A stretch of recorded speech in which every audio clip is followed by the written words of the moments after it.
تعلیکن جی، حافظ عبدالسمیع کے قتل کا جو دوسرا سوال اس سے پیدا ہوتا ہے وہ یہ ہے کہ ہماری پولیس کیا کبھی ٹھیک ہو سکے گی؟ کبھی وہ وقت آئے گا کہ ہمیں پولیس سے خوف محسوس نہیں ہوگا اور یہ پولیس ہمارے لیے ایک رحمت بن جائے گی، یہ ہمارے لیے ریلیف کا سامان فراہم کرے گی؟ کیا کبھی وہ گھڑی آئے گی؟ میرا خیال ہے کہ اس سوال کا جواب بھی نفی میں ہے۔ ہمیں یہ بات اچھی طریقے سے سمجھ لینی چاہیے کہ اس پولیس کا جو قیام کا مقصد تھا وہ آپ کو اور ہمیں انصاف دینا نہیں تھا، وہ آپ کو اور ہمیں غلام بنا کے رکھنا تھا، اور آج تک اسی مقصد کے تحت اس پولیس کو لے کے چلا جا رہا ہے۔ یہ پولیس بنی کا اس پولیس کا ڈھانچہ بنا 1861 میں۔ اس پولیس سے متصل جو دونوں قوانین بنے، جسے ہم نے پاکستان پینل کوڈ قرار دیا، یہ پاکستان پینل کوڈ پاکستان کے بننے سے تقریباً 80-90 سال پہلے کا بن چکا ہوا تھا، بس نام ہم نے بدل دیا پاکستان پینل کوڈ، بیچ میں تھوڑی سی اس کے اندر پیوند لگا دیے، لیکن بنیادی سٹرکچر، بنیادی ڈھانچہ وہی فرسودہ، بیہودہ اور پرانا ہے جو صدیوں پہلے تھا۔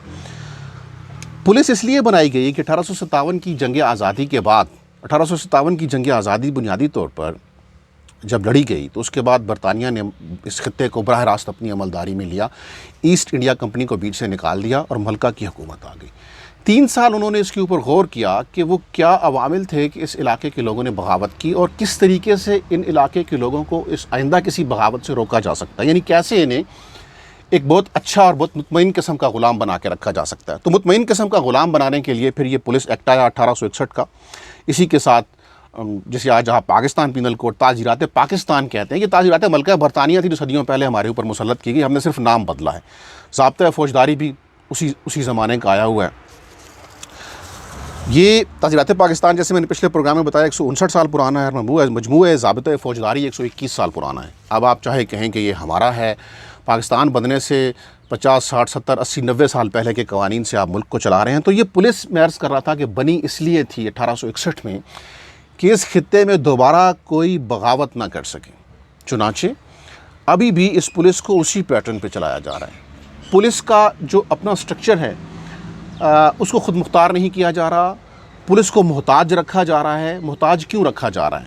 محتاج اس لیے رکھا جا رہا ہے کہ جب پولیس کے پاس اپنے وسائل نہیں ہوں گے تو پولیس چند علاقے کے بڑے لوگوں کی مرہون منت ہوگی اور ان کی مرضی کے مطابق چلے گی۔ تھانوں کی کیا پوزیشن ہے میں پہلے ذرا آپ کے سامنے یہ رکھ دیتا ہوں، اور پھر اس پوری فلسفی کی طرف واپس لوٹیں گے کہ ایسا کیوں رکھا جا رہا ہے۔ 2019 کی رپورٹ کے مطابق ہر پولیس اسٹیشن کو ماہانہ تقریباً، یعنی بعض جو بڑے ہیں ان کو ذرا زیادہ مل جاتا ہے، لیکن ایوریج 300 لیٹر پیٹرول مل رہا ہے۔ 300 لیٹر پیٹرول پر منتھ ایک پولیس اسٹیشن کو یہ ایوریج مل رہا ہے۔ یہ 2019 کی رپورٹ ہے اور یہ PFDP کی رپورٹ ہے، یعنی Pakistan forum for democratic policing. اچھا، اس کے ساتھ آپ دیکھیں کہ پنجاب میں 2018 میں 4,90,003 کیس آئے اور فنڈز تھے 510 ملین۔ اس کو تقسیم کریں، میرا ریاضی کمزور ہے اس لیے میں تقسیم کر کے لایا ہوں آپ کے لیے۔ یہ تقریباً 1,247 روپیہ فی کیس بن رہا ہے تفتیش کے لیے۔ قتل کی تفتیش اگر آپ نے کرنی ہو تو اس پہ 24,000 روپیہ پولیس کو دیا جاتا ہے۔ اب آپ بتائیے قتل کی تفتیش پولیس 24,000 میں ہو سکتی ہے؟ 324 کی تفتیش 14,000 روپے میں ہوتی ہے۔ اچھا، جو پولیس والے گشت کرتے ہیں، 24 گھنٹے گشت کا 14 لیٹر پیٹرول ملتا ہے۔ یہ جو آپ کہتے ہیں نا کہ پولیس کھڑی کیوں ہو گئی ایک جگہ پہ، یہ موو کیوں نہیں کر رہی، 14 لیٹر میں 24 گھنٹے پیٹرولنگ ہو سکتی ہے؟ نہیں ہو سکتی۔ اب اگر اس نے پیٹرولنگ کرنی ہے تو وہ ادھر سے مار دھاڑ کرے گا، آپ کو روکے گا، آپ کا چالان ڈرا کے آپ سے پیسے لے گا، مجھ سے لے گا، اس سے لے گا، اسی طریقے سے وہ اپنا خرچہ پورا کرے گا۔ فی تھانہ جو پنجاب میں آبادی آ رہی ہے وہ 1,54,511 آ رہی ہے، اور آپ اس کے اوپر اخراجات آپ دیکھ لیجئے کہ وہ کیا ہیں۔ اب جب انویسٹیگیشن ہو رہی ہے تو کہاں سے پیسے آئیں گے؟ اب جب کسی ملزم کو پکڑنا ہے تو کہاں سے پیسے آئیں گے؟ ریڈ کرنا ہے پولیس نے، 20-30 کلومیٹر دور جانا ہے، پولیس کے پاس تو پیسہ نہیں ہے۔ پتہ نہیں DPO کھا جاتے ہیں یا DPO اس کے پاس بھی نہیں آتا، ہمیں تو نہیں پتا۔ ہمیں تو یہ بھی نہیں پتا کہ تھانوں کا بجٹ DPOs کے پاس کیوں جاتا ہے، وہ براہ راست تھانوں میں کیوں نہیں جاتا۔ جدید ٹیکنالوجی آ گئی ہے، آپ براہ راست تھانوں کو پیسے دیں، ہمیں نہیں پتا، DPOs کو جاتا ہے۔ اب DPOs کھا جاتے ہیں، ہمیں نہیں پتا۔ میں نے سنا ہے کہ پولیس آفیسر آپس میں ایک دن گپ لگا رہے تھے کہ ایماندار DPO وہ ہے جو صرف ان پیسوں پہ کفایت کر جائے، انہی پہ بھروسہ کر جائے جو تھانوں کی مد میں آتے ہیں، اور انہی کو خرچ کر لے، باقی ادھر ادھر ہاتھ نہ مارے۔ تو یہ ایک پرسپشن غلط بھی ہو سکتی ہے۔ اب اگر ایک پولیس آفیسر عدالت میں اس کی طلبی ہوتی ہے، اس نے وہاں پیش ہونا ہے، آپ کو حیرت ہوگی کہ اس کے لیے اس کو الگ سے کوئی پیسے نہیں ملتے، اس نے یہ پیسے مار دھاڑ سے پورے کرنے۔ اگر اس نے تفتیش کرنی ہے، کسی کو گرفتار کرنے کے لیے جانا ہے، اس کو کوئی پیسہ ریاست نہیں دیتی، اگر دیتی ہے تو DPO صاحب کھا جاتے ہوں گے، شاید نیچے نہیں آتا ان کے پاس پیسہ۔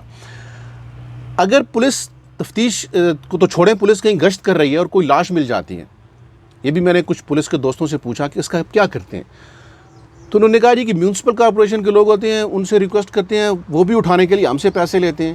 تو میں نے کہا آپ کہاں سے لیتے ہیں؟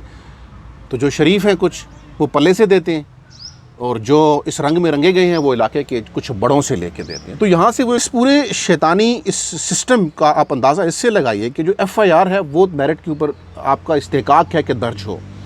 جو اس کی متعلقہ پروویژن ہے سیکشن 154 CRPC، وہ کہتی ہے کہ جب کوئی جائے گا اپنی رپورٹ درج کروانے تو پولیس لازمی طور پر اس کو درج کرے گی، شل کا لفظ ہے۔ لیکن آج تک کبھی پیسے دیے بغیر اگر کسی کی FIR درج ہو گئی ہے تو بڑا پہنچا ہوا اللہ کا بزرگ آدمی ہوگا، ورنہ تو اسلام آباد میں بھی پیسے دے کے رشوت دے کے FIR درج ہوتی ہیں۔ اور جو FIR درج نہیں کرتے، آج تک اگر کسی کو پولیس آفیسر کو اس بات پر سزا ہوئی ہو کہ قانون کے مطابق آپ FIR درج کرنے کے پابند تھے، شل کا لفظ استعمال ہوا ہے، آپ نے کیوں درج نہیں کی، تو یہ ایک بریکنگ نیوز ہوگی۔ جسٹس آف پیس سیشن جج صاحب صرف یہ کرتے ہیں کہ وہ حکم دے دیتے ہیں کہ جناب FIR درج کی جائے، بس دیٹس اٹ۔ اور یہ بھی حکومت نے پیچھے ختم کرنے کی کوشش کی تھی کہ یہ اختیار بھی ججوں سے لے لو اور یہ اختیار بھی پولیس کے ہائر اتھارٹیز کو دے دو، تاکہ ہمارا شیطانی شکنجہ بہت اچھے طریقے سے اس ملک کے اندر قابو ہو جائے اور کوئی اس کو چیلنج نہ کر سکے۔ اس شیطانی شکنجے کا استحکام مقامی وڈیرے، آپ کا جو بھی طاقتور ہے وہ کسی بھی روپ میں ہو، اور پولیس آفیسرز یہ مل کر اس کے ضامن ہیں اس شیطانی شکنجے کی۔ اس میں پولیس آفیسرز کو بہت نوازا جاتا ہے۔ میں چند مثالیں آپ کے آگے رکھتا ہوں۔ عام اہلکار کا حال تو آپ نے سن لیا نا کہ 24 گھنٹے گشت کے لیے 14 لیٹر پیٹرول ملتا ہے، فی تھانہ ایوریج 300 لیٹر پیٹرول ماہانہ مل رہا ہے۔ پنجاب میں فی کیس 1247 روپیہ بجٹ ہے، لیکن افسران، ان کی بیگمات، ان کے بچے، ان کی آپ ذرا شاپنگس کے وقت ان کی گاڑیاں دیکھیں، آپ ناکوں کے اوپر کھڑی گاڑیاں دیکھیں، آپ گشت کرتی ہوئی گاڑیوں کی حالت دیکھیں، اور آپ ان کی بیگمات اور ان کے بچوں کے لیے وہ VIPs گاڑیاں دیکھیں۔ امریکہ کا جو پریزیڈنٹ ہے وہ جس وائٹ ہاؤس میں رہتا ہے، اس وائٹ ہاؤس کا رقبہ ہے 152 کنال، اور میرے شہر سرگودا کا جو پولیس آفیسر یعنی انتظامیہ کا آفیسر کہہ لیں، کمشنر صاحب رہتے ہیں، وہ 104 کنال میں رہتے ہیں۔ تو یہ بھی چھوٹے سے امریکہ کے صدر ہو گئے نا، یعنی امریکی صدر 152 کنال میں رہ رہا ہے اور کمشنر سرگودا 104 کنال میں رہ رہا ہے، اور کمشنر سرگودا کی رونت کا یہ عالم ہے کہ اس کے نکلنے پہ شاید روٹ لگتے ہیں، اور سامنے یونیورسٹی ہے، اس طرف ان کے محلات ہیں، ایک آفیسر کا، پھر دوسرے آفیسر کا، پھر تیسرے آفیسر کا، اور باہر پولیس گارڈ کھڑی ہوئی ہے۔ آپ وہاں ان غلام یعنی یہ سرکاری نوکر ہیں نا، آپ ان سرکاری نوکروں کے گھروں کے باہر گاڑی پارک نہیں کر سکتے، یہ آپ کی ٹیکس کے اوپر یہ عیاشیاں کر رہے ہیں۔ اور یہ جب 104 کنال کے گھر سے کمشنر سرگودا نکلتا ہوگا تو کیا وہ خود کو عام انسان سمجھتا ہوگا؟ ہم نے کہا نا تمام شہری برابر ہیں، پولیس کو ہمارے ساتھ اچھا برتاؤ کرنا چاہیے۔ SP ساہیوال 98 کنال کے گھر میں رہ رہا ہے، DIG گجرانوالا 70 کنال کے گھر میں رہ رہا ہے۔ تو ان کو اتنی زیادہ برات کیوں دی گئی ہیں؟ ان کو اتنی زیادہ برات اس لیے دی گئی ہیں کہ وہ جو شیطانی شکنجہ ہے یہ اس کے ضامن بن کر رہے ہیں۔ تو اس لیے جب ہم روز یہ بحث لے کے بیٹھے ہوتے ہیں کہ پولیس کیسے ٹھیک ہوگی، پولیس کا رویہ کیسے ٹھیک ہوگا، یہ تب تک ٹھیک نہیں ہوگا جب تک یہ شیطانی شکنجہ نہیں ٹوٹے گا۔ یہ شیطانی شکنجہ تب تک نہیں ٹوٹے گا جب تک آپ کی پارلیمنٹ قانون سازی کی طرف مائل نہیں ہوگی، اور یہ جو مقامی سطح پر دادا گیری کا کلچر ہے اس کی سرپرستی چھوڑ دے گی، یا اس کلچر سے توبہ طائب ہو جائے گی۔ اور یہ تبھی ہو سکتی ہے جب آپ اپنے حق کے لیے آواز بلند کریں۔ یہ بات یاد رکھیے کہ اس نظام کے ہوتے ہوئے، اس پولیس کے ہوتے ہوئے، اس فوجداری قوانین کے ہوتے ہوئے آپ کو ذلیل ہی ہونا پڑے گا، کیونکہ یہ شہریوں کے لیے نہیں قانون بنا، یہ رعایا کے لیے بنا ہے۔ یہ آپ کو رعایا بنا کے رکھے گا۔ آپ چیخیں چلائیں گے سوشل میڈیا کے اوپر 3-4 دن، لیکن آپ کب تک چیخیں گے اور کتنے کیسز کے اوپر چیخیں گے؟ تو جب بھی کوئی حادثہ ہو ہمیں یہ ضرور ذہن میں رکھ لینا چاہیے کہ اس کے محرکات کیا۔ اس کے محرکات یہ ہیں کہ جو قانون اس ملک میں ہمارے اوپر مسلط ہے وہ ہمیں شہری نہیں رعایا سمجھتا ہے۔ اللہ حافظ۔